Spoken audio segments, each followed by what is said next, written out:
Narito ang ating pinakahuling satellite image kung saan may minomonitor nga tayong mga low pressure area sa loob at labas ng ating Philippine Area of Responsibility. Yung una, yung nasa loob ng ating Philippine Area of Responsibility, kanina alas 3 ng madaling araw, huling namataan sa layong 1,115 kilometers silangan ng Northern Luzon. Etong low pressure area na ito ay may kataasan nga yung tsansa na maging isang ganap na bagyo in the next 24 hours.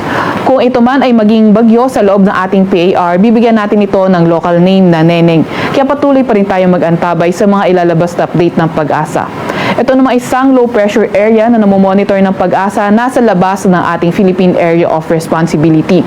Kanina nga ang alas 3 din na madaling araw, ito ay huling namataan sa layong 295 kilometers west-northwest ng Lawag City.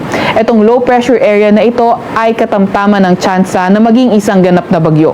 Ganun pa man ay hindi naman natin ito inaasahan for now na papasok ng ating Philippine Area of Responsibility, bagkus ito nga ay kikilos papalayo ng ating landmass. Samantalang southwest monsoon naman o habagat ang nakakaapekto sa Luzon at Visayas. Dahil nga rito sa southwest monsoon ay nakakaranas yung ating malaking bahagi ng bansa ng mga pag-ulan. So ito mostly affecting Luzon and Visayas at mas malalakas yung mga pag-ulan mostly sa western section ng Luzon and Visayas, kabilang na nga ang Metro Manila.